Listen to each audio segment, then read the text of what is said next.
He sent, Jasmine, I've been hoping your given name was from a standard rigorous mom. ABC will have to provide a human interviewer. Thanks, ma'am. So this is a text message I received from Craig Cobb a little bit after he hung up on me, and he obviously Googled me. Yeah, weird. This was definitely the first time that I'd ever experienced anything like this, like just direct hatred towards me because of the color of my skin. I'm not shooting you, am I? Hey, look.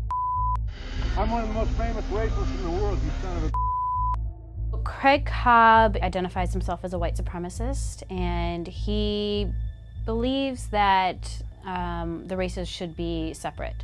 This is Mr. Cobb and my lover, patrolling with sexy-ass guns. Yes, it is. So he tried several times to move into a town and to buy up property and to move in people who share sort of similar views to him. So then I was asked to do a story on Craig Cobb in North Dakota with Nightline anchor Byron Pitts. Good evening. And when I spoke with him, Cobb was incredibly gracious, was really nice, was excited to sort of talk about his next steps. And he's really wanted to talk about Trump. He's very, very much in love with Donald Trump. So when did things start to kind of fall apart? I had received a voicemail from Craig Cobb. So I called him back, told him, you know, we basically are still on board to do the interview. Mm-hmm. And he said, I hope that you're not sending a Negro presenter. Mm. And, you know, he said, I would almost rather talk to a Jew because then at least they would be intelligent. Mm. I just said... And he had never asked anything about my race or anyone's race prior to this. He also had talked to many presenters of color, as he calls them. So Craig Cobb. Like the time he was on the Trisha Goddard show.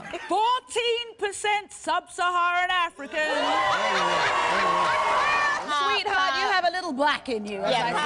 So I didn't think it was an issue. He pretty much ended the conversation there and used the N-word and said, I'm not going to talk to an N-word.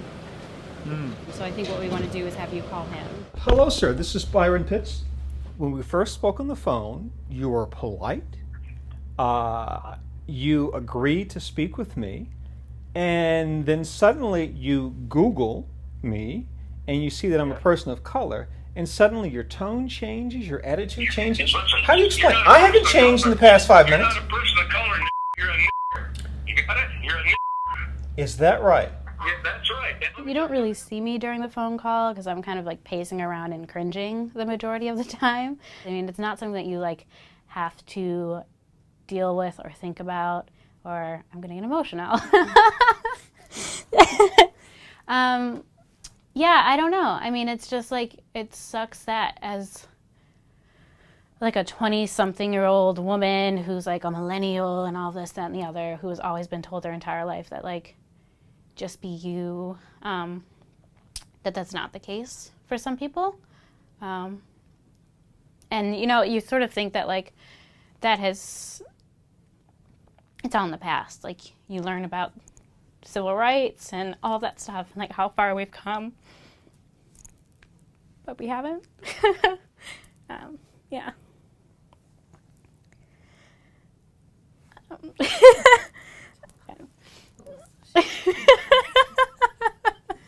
I mean, well, I'm not gonna.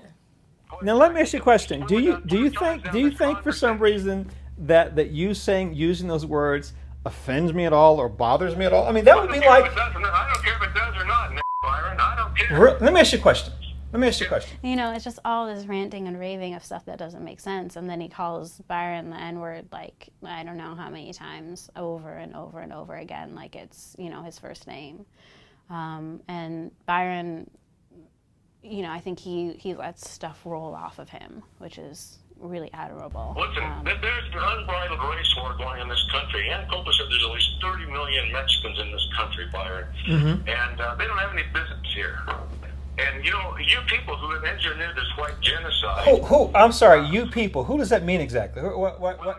And Byron has the years of right. experience to kind of take that, whereas you're still listening to it. And right. so I'm actually more curious about it offending you or not. And yeah, it's incredibly offensive. It's a word that is very charged when it comes out of someone's mouth in that way. that carries with it a whole history of just way back to, you know, slavery and the civil rights movement and all that kind of things where people were hung and killed. But I think that he was sort of bringing all of that with using that word. Then I got word while we were still in North Dakota that Craig Cobb had posted Byron and my information onto a white supremacist page. He says, "Today I warned her not to send a black to interview me. Her breathing became heavy and labored, so I finally looked her up. Jasmine sounds like a name a wigress or prostitute would give her kid." It's funny in some ways, I think, because like it's my LinkedIn profile picture and I'm on a white supremacist webpage just like smiling on the white supremacist page. So I know it's weird. It's a first. Leaf, North Dakota.